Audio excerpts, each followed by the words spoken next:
Hey guys, how's it going? Freya from Tools and Gadgets, and today we are going to make a review on this Insta360 X3 action camera, and I'm going to be showing you some clips that I took of it a few days back, and let's see how well it performs. First and foremost guys, the Insta360 X3 fits perfectly in your pocket with its small and sleek design. It has a black finish and a 5.7K resolution camera on each lenses, which in return gives you that 360 video. So the Insta360 X3 is packed with 5.7K lenses on each side here and takes 12 megapixel still photo. It has a FlowState stabilization, and it also has an invisible selfie stick and works with voice control. So we'll be testing that in a while. You could turn on, turn off the camera, take a shot, record video, stop a recording, pretty much all the useful features that you will use when you are bringing this camera and shooting it outdoors. And the voice control also supports Chinese. And the two lenses here supports 2.0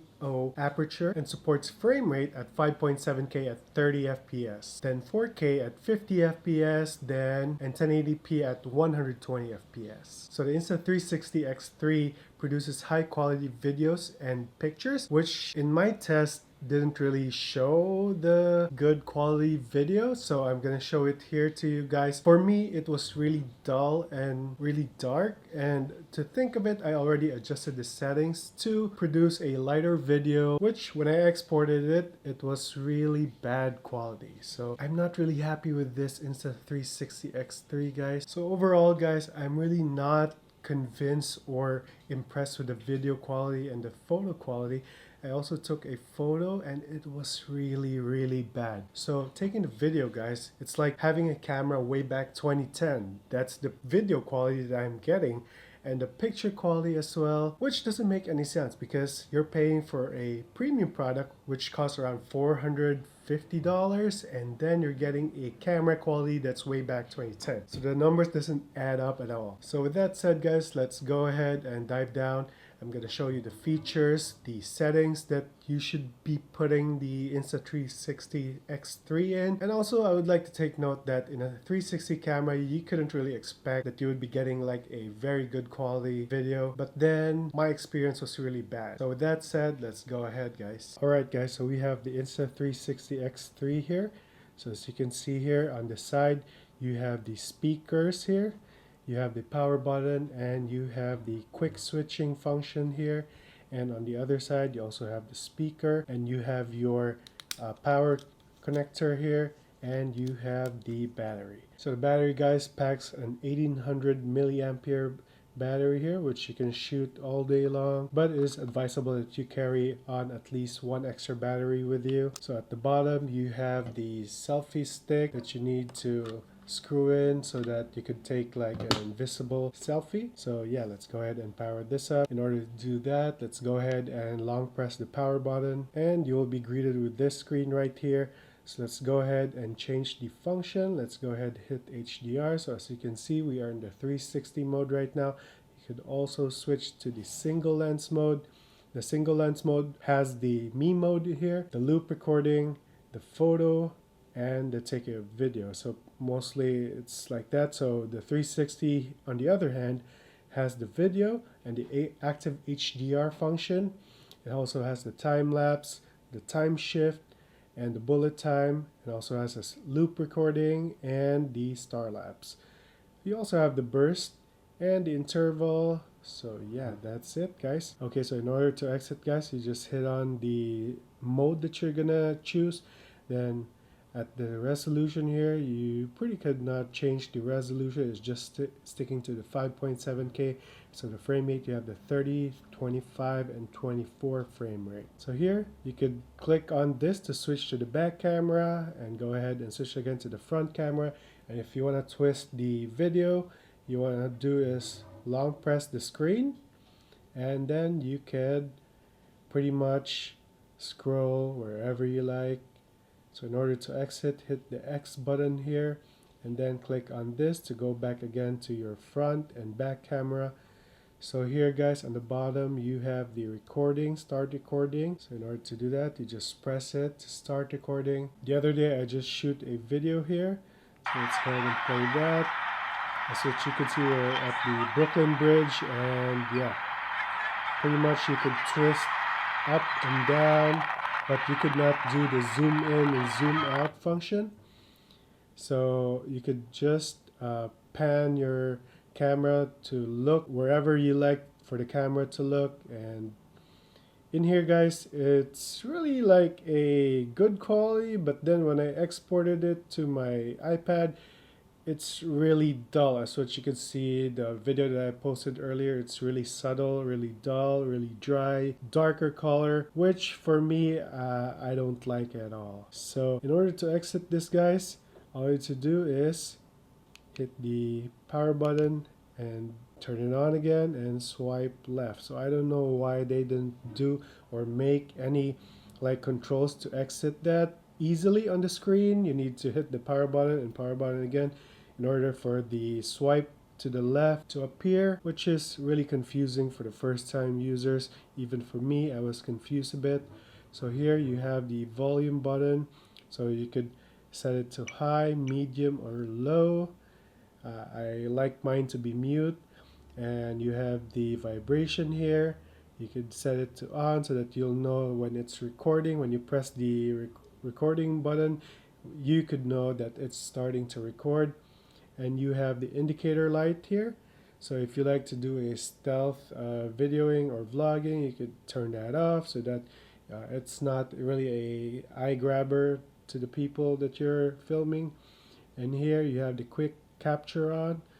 I usually set it to off. Quick capture, guys, means that when you turn on the camera or when the camera is off, when you press this, it automatically turns on the X3 and starts recording. So you have three audio settings here. You have direction, focus, wind noise reduction, and stereo. So in here you have the AirPods Pro. So as you can see, you could pair this AirPods Pro to your X3 so that you could use the microphone on the AirPods. It acts like an external microphone to the X3. So we'll be testing that one out as well. And you have your GPS remote here, which we don't have currently. You have the brightness of the screen settings here, and you have the pre-recording. It's already recording, but when you hit the start record button, it goes back to 15 seconds back or 30 seconds back. So here you have the stabilizing and stitching when you have your lens guard here installed. So I don't have mine, so I usually just turn it off. And this one here is if you have a dive case. So in my case, I don't have a dive case, so let's go ahead and just turn it off. So last here is the settings, guys. So you have your camera info here, you have your USB mode. So if you want to connect this to a laptop, you usually choose the UDisc mode. And the settings here, you just set it to automatic or always on. And you have your Bluetooth wake up, your webcam zoom, or voice control. So this was I was talking about a while ago. You could turn that on. You could choose like English or Chinese. So in Chinese, I'm not pretty sure how to pronounce this, guys, but in English, you could probably take like a photo with your voice, start recording, stop recording, mark that, or shut down camera. So let's go ahead and try the voice control. All right, all we need to do is just to exit here, start recording. So as what you can see here, it's already recording. So let's try to stop it. Stop recording. Perfect. So the voice control works flawlessly. So let's go back to the settings, guys. I usually just turn off the voice control. So the anti-flicker here, you just usually set this to auto. The bitrate, what you want to do is choose the highest bitrate available to give you the best results. And the video sharpness, please guys, don't set it to highest because it will destroy your video. You could probably choose low and just do color correct later on the computer or any of your video editing software. And your external microphone, you could choose like if you want to make it like really loud or just the default, which is 0.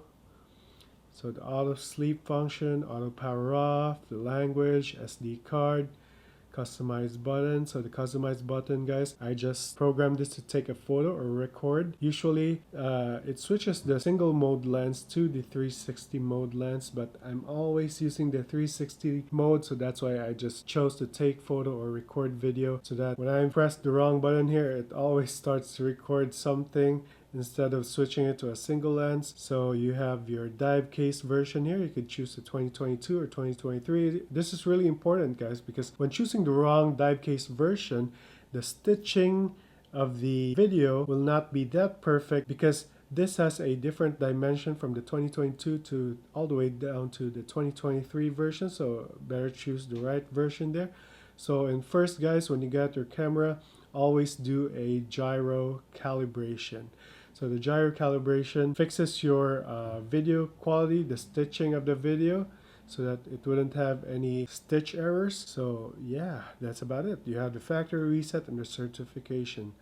So yeah, let's go ahead, guys, and I'm gonna show you the quality of this video, which I said a while ago I'm not really happy with. Probably I would go with the Insta360 Go 3, which has a 2.7K resolution. This only exports at 1080p, which on my end I'm shooting all 4K scenes here, so it's really not a option for me to be sticking with the Insta360 X3. So probably like the adventure goers out there, the skiers, the surfers could probably benefit to this, but for vloggers, I could really say that's not the case. So yeah, that's about it, guys. So thank you for watching Tools and Gadgets. See you again in our next vlog. Bye.